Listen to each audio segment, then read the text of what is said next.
Boa noite, gente. Bom dia, boa tarde, né? Vai depender de que horário vocês vão ter acesso a essa aula. Dando continuidade às nossas aulas de processo de trabalho, a gente vai falar, né, sobre processo e procedimento, tá? Vamos lá. O processo, né? O que é processo? Processo nada mais é do que a técnica e o instrumento utilizado para promover a jurisdição de forma ética e justa. Isto é, conjunto de atos processuais que se desenvolvem a partir do ajuizamento da ação até o trânsito em julgado da sentença, fazendo que o Estado juiz cumpra a sua finalidade de solucionar o conflito por meio da aplicação do direito objetivo. Gente, então o processo do trabalho ele nada mais é do que um instrumento dotado de técnicas próprias e específicas, né, para promover a aplicação do direito objetivo com fins, né, de solucionar e dirimir o conflito das partes. Nada mais é do que a atuação do Estado juiz fazendo com que a lei seja cumprida, tá? Dentro da Justiça do Trabalho e de forma geral, tá? A gente tem aqui as teorias processuais, né, que embasam o direito processual brasileiro, que são aqui as teorias contratualista, quase contratualista, a teoria da satisfação das pretensões, do serviço público e da relação jurídica, tá? Eu não vou aqui discutir com vocês cada teoria dessas, até porque isso já foi tratado, né, em disciplinas específicas, mas eu vou trazer para vocês aqui a relação, a teoria da relação jurídica, que é a teoria que é atualmente utilizada, né, para o processo brasileiro, tanto o processo civil, como o processo do trabalho, como o processo penal, tá? De forma geral, a teoria processual, de forma geral, aplicada ao ordenamento jurídico brasileiro, é a da relação jurídica, que diz que a relação processual, ela é uma relação jurídica, claro, mas é uma relação triangular, tá? E aqui eu trago para vocês quem faz parte dessa relação triangular. O Estado, né, representado pelo juiz, no caso aqui o magistrado trabalhista, o autor da ação, que dentro da Justiça do Trabalho a gente denomina de reclamante, e o réu, né, da ação, que dentro do processo trabalhista a gente chama de reclamado, tá? Então, é uma relação triangular, primeiro porque eu tenho três partes, e segundo porque essas partes, elas se comunicam entre si, tá?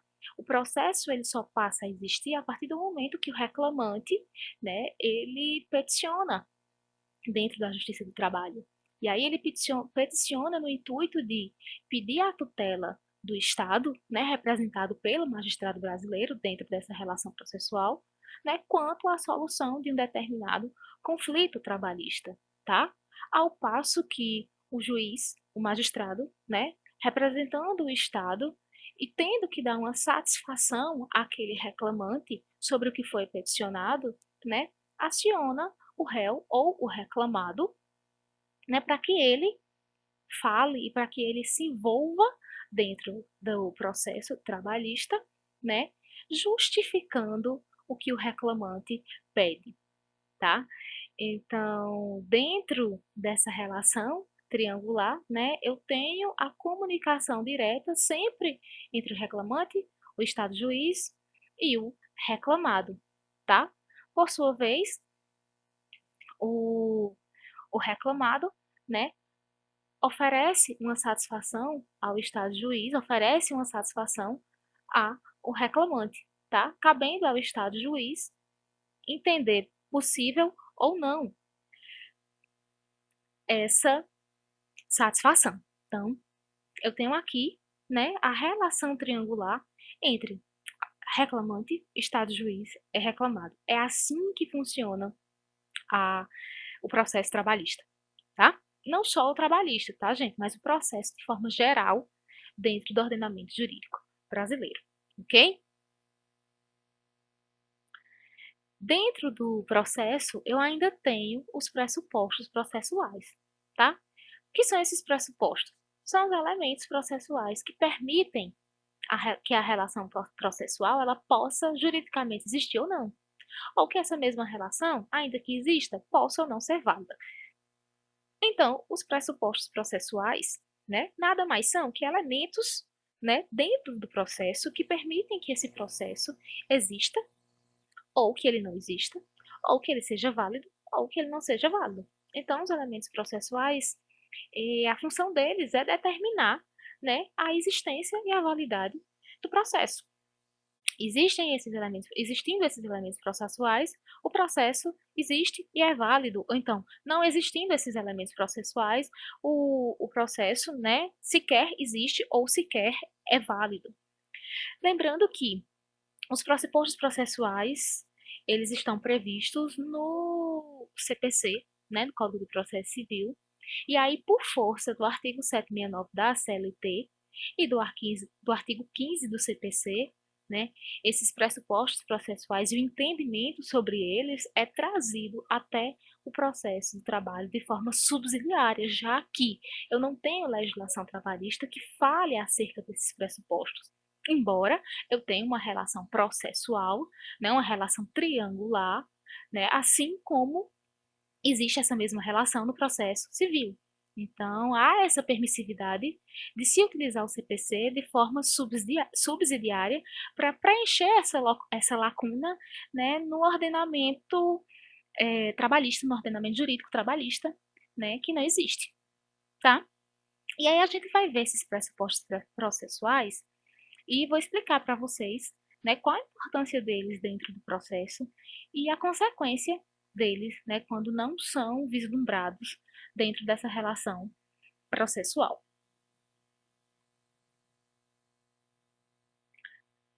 Pois bem, gente, ó, a ausência dos pressupostos processuais, ou seja, desses elementos que determinam as condições de existência e validade do processo,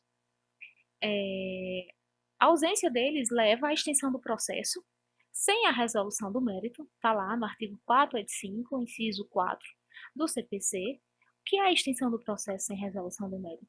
Uma vez que o juiz recebe o processo e verifica que não há esses pressupostos processuais que deveriam estar presentes, eles não estão, uma vez não existindo, né, ou uma vez existindo e não sendo válidos, o juiz nem passa a apreciar o mérito, ele nem vai ler, né, sobre o mérito da questão, do que o reclamante está pedindo. Ele simplesmente vai invalidar o processo, né? O processo vai ser extinto sem a resolução do mérito, tá? Ou, em alguns casos, a remessa dos autos a outro órgão judiciário, tá? Artigo 64, parágrafo 3º do CPC. Trouxe aqui para vocês, ó, vou ler rapidinho. O 485 é bem claro. O juiz não resolverá o mérito, ou seja, ele não aprecia o mérito, quando verificar a ausência de pressupostos de constituição e desenvolvimento válido e regular do processo. Ou seja, quando não tiver esses elementos, né, esses pressupostos processuais. Por sua vez, o artigo 64 fala sobre a questão da incompetência. A incompetência, absoluta ou relativa, será alegada como questão preliminar de contestação. Parágrafo 3º. Caso a alegação de incompetência seja acolhida, os autos serão remetidos ao juízo competente. Ou seja, a competência ela passa a ser um pressuposto processual, tá? E aí, mais na frente, eu vou explicar essa questão da competência para vocês, tá? E por que que, nesse caso, de não havendo a competência da forma correta dentro do processo, o processo não é extinto, né? Ele simplesmente é remetido a outro órgão judiciário, ao juízo, no caso, competente. Os principais pressupostos processuais. Existem vários, gente, vários pressupostos processuais que, assim, a gente só começa a ter noção quando a gente vai estudando, né, e vai trabalhando na prática a parte processual. É indo para a audiência, é fazendo peça processual, que a gente passa a ter noção de que pressupostos são esses, tá? Eu vou trazer para vocês aqui os principais, mas lembrando que esse rol que eu trago aqui, ele não é taxativo, existem outros também, ok? O primeiro é a petição inicial apta. Para que o processo ele exista, né, há de existir, tem que haver o peticionamento pela parte. E esse peticionamento não é realizado de qualquer forma, né? O artigo 840, parágrafos 1º e 2º da CLT, ele fala de que forma a petição inicial trabalhista ou a chamada reclamação trabalhista, ela deve ser feita, né? Quais são os requisitos, de que forma essa petição deve ser realizada para que o meu processo possa iniciar, né? Para que ele possa existir, porque até então o conflito existe no mundo dos fatos, né? A lide existe, mas juridicamente não há nada porque não houve peticionamento, tá? E para o peticionamento existir, né, e o processo ser validado, né, existe uma regra própria, que é a regra do artigo 840, parágrafo 1º e 2º. O artigo 840 diz que a reclamação ela pode ser escrita ou verbal, né? Parágrafo 1º. Sendo escrita, né, tem que conter a designação do juízo, a qualificação das partes, a breve exposição dos fatos, o pedido, né, que deve ser certo, determinado e com a indicação do seu valor. E pá, pá, pá. Então, eu tenho aqui no parágrafo 1º, né, as determinações da legislação trabalhista acerca desses pressupostos processuais da petição inicial apta. Então, se eu, por exemplo, tenho uma petição inicial escrita, eu faço lá minha reclamação trabalhista bonitinho e eu não indico o valor, tá, dos pedidos, tá?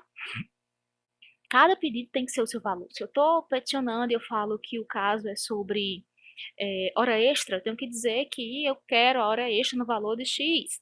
Se tem também uma indenização por dano moral, eu tenho que citar que eu quero, ou que o reclamante requer uma indenização por dano moral no valor de Y. Então, quando eu falo aqui do valor do pedido, não é o valor da causa, tá, gente? É o valor do pedido. Se você fizer 10 pedidos, cada um tem que ter um valor específico, tá? Pelo menos uma base do que é que você pediria acerca, de quanto você pediria acerca daquele pedido. Quando você faz a petição inicial e não coloca isso, a petição inicial, ela passa a ser inapta, tá?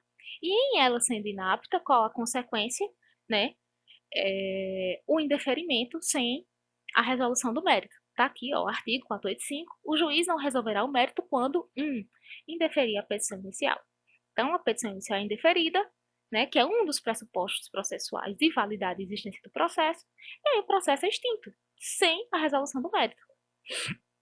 Da mesma forma, eu tenho aqui o parágrafo 2º, né?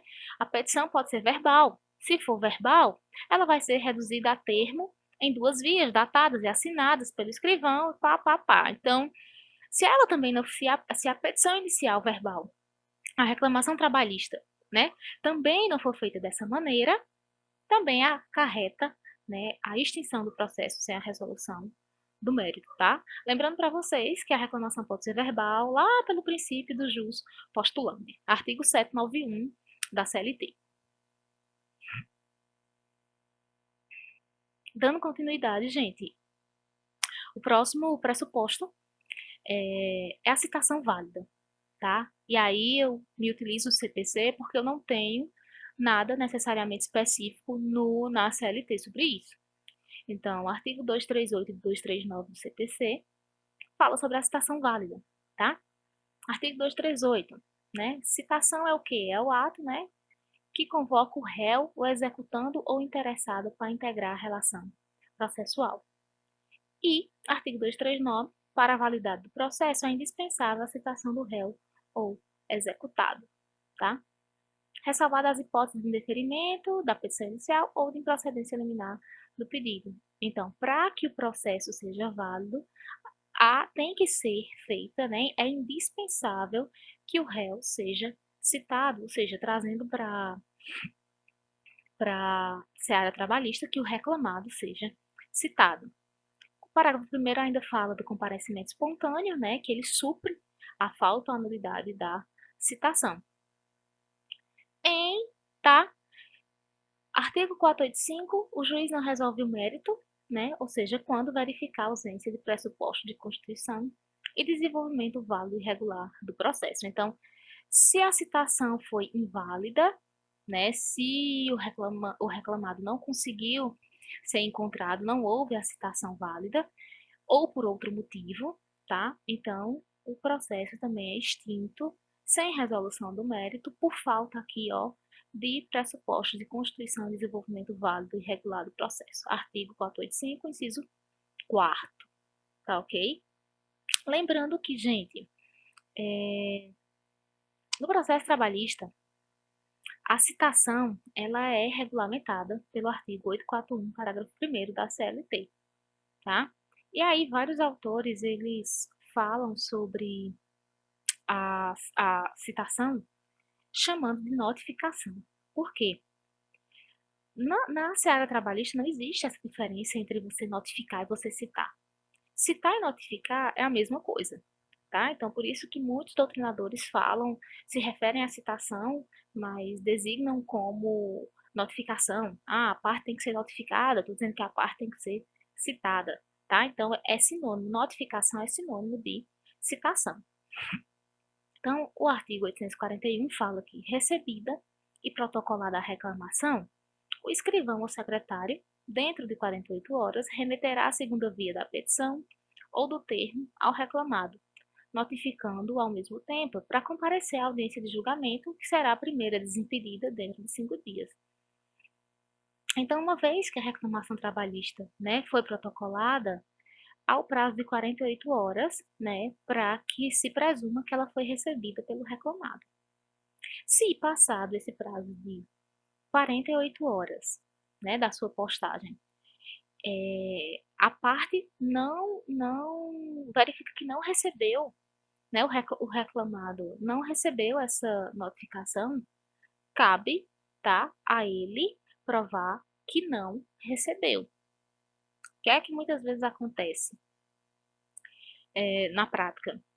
Essa notificação não chega nesse prazo de 48 horas, a audiência é marcada, o reclamante comparece, o reclamado não comparece, né? Então, o processo é extinto, e aí corre a revelia, e aí fica a responsabilidade para o reclamado, tá? O reclamado, nesse caso, é quem tem que provar que não recebeu essa notificação e que o processo, né, ele não deve ser levado adiante, não deve correr a revelia, porque, de fato, ele não foi notificado, não foi citado, a citação não foi válida, tá? Isso é o que diz a súmula 16 no TST.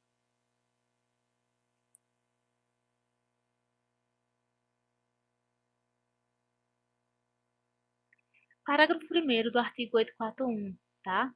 Fala sobre a citação em si, como ela deve ser feita, ó. A notificação será feita em registro postal, ou seja, via correios, tá? Ou por edital, no caso de não se encontrar o reclamado, né? Ou afixado na sede da junta ou juízo, ou seja, da vara do trabalho, né? Em locais de difícil acesso, a notificação é feita via oficial de justiça. Tá? Então, eu tenho essas possibilidades. A notificação, a citação do reclamado, ela é realizada via correios ou via oficial de justiça ou por edital. Ou ainda, né, na própria vara, fixada na própria vara do trabalho. Lembrando que, por uma questão de economia processual, não se aplica o princípio da pessoalidade ao processo de trabalho. Que é isso? O artigo 242 do CPC fala que a citação tem que ser pessoal, tá? Então, quem deve receber no processo civil a notificação, a citação do processo é o réu, a pessoa física do réu, ele propriamente dito. No processo trabalhista, não. Tanto é que essa notificação ou citação, ela pode chegar via postal. E chegando no endereço do reclamado, qualquer pessoa, né, que esteja presente ali no reclamado pode receber. Então, geralmente, uma empresa que recebe uma citação, ela é citada no processo, essa citação chega via correios, quem recebe? O porteiro da empresa, a portaria da empresa, o assessor jurídico da empresa, mas não necessariamente, né, o dono ou o diretor da empresa precisa receber e precisa assinar, né, o recebimento dessa citação ou dessa notificação. Então, não se aplica à Justiça do Trabalho, ao processo trabalhista, esse princípio, tá? Então, gente, se não for realizado desse jeito, se a citação dentro do processo de trabalho não for realizada conforme o artigo 84 no parágrafo 1º, essa citação não é válida. E em não sendo válida, né, o processo é extinto sem a resolução do mérito. Por quê? Por que motivo? Por falta, né, de pressuposto processual de validade e existência do processo. Tá ok?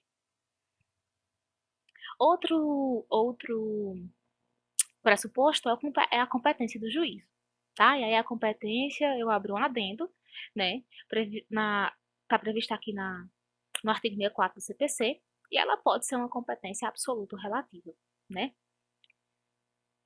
A competência absoluta é aquela que é declarada de ofício.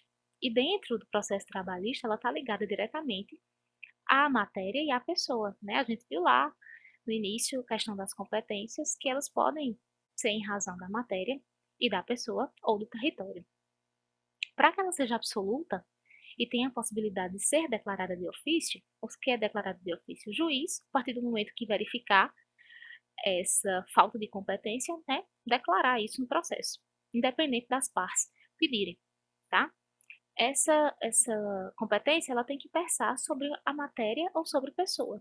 E aí eu trago um exemplo bem claro para vocês, servidor público, que demanda na Justiça do Trabalho, seja lá por que motivo for. Servidor público aqui, quando eu falo, é aquele servidor estatutário, né? Então ele não deve procurar a Justiça do Trabalho, porque a Justiça do Trabalho não é competente para dirimir os conflitos entre o servidor público e a administração pública. Né? Isso já foi dito pelo STF, é um entendimento já pacificado do STF. E aí, mas vamos supor que haja um servidor público que demande na Justiça do Trabalho, tá? Aqui eu estou falando, né, de competência em razão da pessoa do servidor público. Então, eu tenho aqui uma competência absoluta, né? O juízo passa a ser incompetente, a Justiça do Trabalho passa a ser incompetente, e aí o magistrado tem que declarar de ofício isso. A partir do momento que ele percebe que a petição inicial foi realizada por um servidor público, ele de imediato, né, declara de ofício essa incompetência da Justiça do Trabalho e remete, tá, os autos para o juízo competente. Então, lembrando que quando eu tenho um caso de competência, seja ela absoluta, seja ela relativa, eu não tenho a extinção do processo, mas eu tenho sim, né, a remessa desse processo ao órgão jurídico competente, a remessa dos autos, né, ao juiz competente. Da mesma forma, eu trago aqui a competência relativa. Ela sempre é dada, tá, no processo trabalhista em razão do território. Então, e deve ser obrigatoriamente alegada pelas partes. Então, cabe às partes, tá, relatar que há uma incompetência em razão do território, ou seja, há uma incompetência relativa ali. Né? Dentro do processo, ela tem que se manifestar e dizer isso ao juiz, para que o juiz possa remeter os autos, né, ao juízo competente. O exemplo que eu trago aqui ó, é a reclamação trabalhista ajuizada fora do local da prestação de serviço. A regra, né, como eu já falei para vocês sobre a competência em razão do território ou do local, é de que o empregado demande na vara do trabalho do local onde ele prestou o serviço. A regra geral é essa, onde ele trabalhou. Então, se eu, Laís, trabalhei em Araripina e eu quero processar a empresa para a qual eu trabalhei, eu tenho que entrar na vara do trabalho de Araripina. E aí vamos supor que eu ajuizo uma reclamação trabalhista fora do meu local de prestação de serviço. Eu vou e ajuizo essa reclamação trabalhista no CRATO, né, na vara do trabalho do CRATO. Tá errado? Tá, tá. E aí a parte, né, contrária, ela tem que dizer, olha, eu quero alegar questão de competência, né, a parte, o processo não deve ir adiante, né, ou deve ser remetido para o juízo competente porque está fora do território da jurisdição necessária, tá? A parte deveria ter peticionado no local, na sua jurisdição, e peticionou em outra jurisdição. E se a parte contrária não alegar essa competência relativa, o que é que acontece? O processo corre normalmente, ainda que o juiz identifique, né, esse erro, o processo vai correr normalmente porque não cabe ao juiz se meter, se envolver ou declarar de ofício uma competência relativa, tá? Então, no caso de competência, eu trago aqui, ó, a incompetência absoluta ou relativa, ela será alegada como questão preliminar de contestação. Parágrafo 3º. Caso a alegação de incompetência seja acolhida, os autos serão remetidos ao juiz competente. Uma vez que se identifique a incompetência absoluta ou a incompetência relativa no processo, seja ela declarada de ofício, seja ela alegada pela parte, né, os autos eles são remetidos ao juiz competente, tá? Não há extinção do processo sem a resolução do mérito, como nos casos, tá, que a gente veio tratando até então. Gente, legitimidade processual, tá? Artigo 402 e 403 da CLT. O artigo 402, ele fala que considera-se menor, para os efeitos dessa consolidação, o trabalhador de 14 até 18 anos, né? Então, o trabalhador que tem 14 até 18 anos, ele não tem legitimidade para peticionar. Ele tem que ser representado, ele tem que ser assistido, tá dentro da lei, e a ele é vedado, né? Ele não tem legitimidade. Então, o artigo 403 fala, né, que é proibido qualquer trabalho a menor de 16 anos de idade, salvo na condição de aprendiz, a partir dos 14. E o artigo 76 do CPC é bem claro quando ele diz que, verificada a incapacidade processual ou irregularidade da representação da parte, o juiz suspenderá o processo e designará prazo razoável para que seja assinado o vício. Ou seja, de forma subsidiária, o artigo 76 do CPC ele é aplicado nesses casos de legitimidade processual nos processos trabalhistas. Se o juiz verifica que falta legitimidade processual para as partes, né? Por exemplo, que as partes são menor de idade, tinham que ser assistidas ou tinham que ser representadas e não estão dentro do processo, ele, em vez de extinguir o processo em resolução do mérito, ele pode designar, né, o prazo para que seja sanado esse vício. Geralmente esse prazo é de 5 dias, tá? Ou ele pode não aplicar o artigo 76 do CPC e ir diretamente, tá, para o artigo 485, dizendo que não vai resolver o mérito, né, porque verificou a ausência de legitimidade de interesse processual, né? Então aqui cabe ao magistrado, né, a melhor forma de conduzir, no caso, né, esse processo trabalhista em que verse sobre legitimidade processual.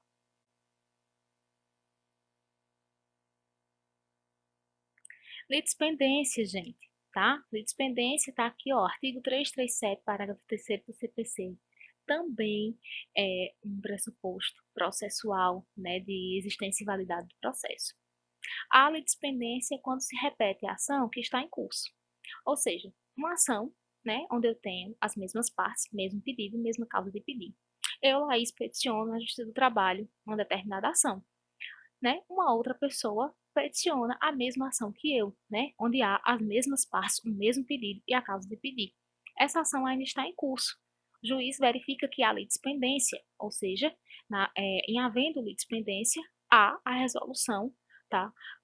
A extinção do processo sem a resolução do mérito. A coisa julgada também muito parecido com o conceito de litispendência, tá? Verifica-se a litispendência ou a coisa julgada quando se reproduz a ação anteriormente ajuizada. A diferença da coisa julgada para a litispendência é que na litispendência a ação está em curso. Eu tenho a verificação, a identificação de uma ação idêntica a uma já ajuizada que está em curso. E na coisa julgada eu também tenho a identificação dessa mesma ação, né, igual, onde eu tenho as mesmas partes, mesmo pedido e mesma causa de pedir, há uma ação inicial. Só que essa ação inicial ela não está mais em curso. Ela já transitou em julgado, né? São duas ações iguais, sendo que uma já transitou em julgado, tá? Também, quando se verifica isso, há a extinção do processo sem a resolução do mérito, tá? Trago aqui ainda, gente, a perempção, tá? A perempção, ela tem previsão no CPC, mas eu trago propriamente aqui o artigo 731 e 732 da CLT. O artigo 731 fala: aquele que, tendo apresentado ao distribuidor reclamação verbal, não se apresentar no prazo estabelecido no parágrafo único do artigo 786 a junta ou juiz para fazer tomar por termo, incorrerá na pena de perda pelo prazo de 6 meses do direito de reclamar perante a Justiça do Trabalho. Na mesma pena do artigo anterior, incorrerá o reclamante que, por 2 vezes seguidas, dê causa ao arquivamento de que trata o artigo 844. Tá? Então, o que é a perempção? A perempção nada mais é do que o reclamante que falta, né, à audiência, ou seja, não comparece à audiência injustificadamente por 2 vezes seguidas. Então, o reclamante que faz isso, ele perde, né, o direito de peticionar, de reclamar novamente na Justiça do Trabalho pelo prazo de 6 meses. Isso é perempção, tá? E aqui o artigo 485 fala, né, o juiz não resolverá o mérito quando reconhecer a existência de perempção, de dispendência ou coisa julgada. Por fim, gente, eu trago uma observação ao artigo 844, né, que fala sobre a não comparecimento do reclamante à audiência. Esse artigo 844, né, que é o que embasa a perempção, ele foi reformado pela Lei 13.467 de 2017, né, que é a Lei da Reforma Trabalhista. Por que eu estou falando dele? Antes, uma vez que o reclamante não comparecesse à audiência, né, havia automaticamente o arquivamento da reclamação trabalhista e a extinção do processo em resolução do mérito, né? Ocorre que, com a reforma, foram colocadas outras possibilidades além do arquivamento da reclamação, né? O juiz, né, diante de motivo relevante, conforme o parágrafo 1º, diz que pode suspender o julgamento e designar nova audiência. Então, uma vez que o reclamante falte, pode haver o arquivamento da reclamação e a extinção do processo? Pode. Mas se o juiz achar que o caso é relevante e que há motivo relevante, ele pode designar uma nova audiência para que o reclamante compareça, né?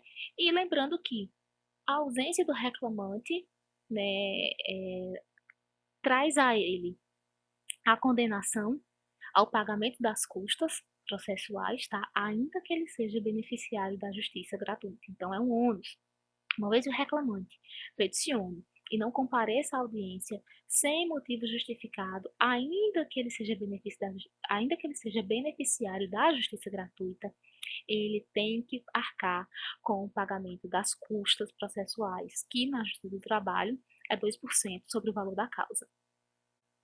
E ainda mais, essas custas, o pagamento dessas custas, ela é pressuposto fundamental e condição para que ele possa, né, ingressar com nova demanda trabalhista sobre aquele conteúdo específico daquela ação. Se não, se ele não paga essas custas, se ele falta à audiência, se ele não comparece, e ele é condenado ao pagamento das custas, ele não paga essas custas, ele não pode propor nova ação judicial, ok? Finalizo aqui para vocês a aula de processo e procedimento, né? Trago aqui a nossa bibliografia, que vocês já conhecem, e deixo aqui a minha abertura às dúvidas, né? E a qualquer questionamento que vocês tiverem, ok?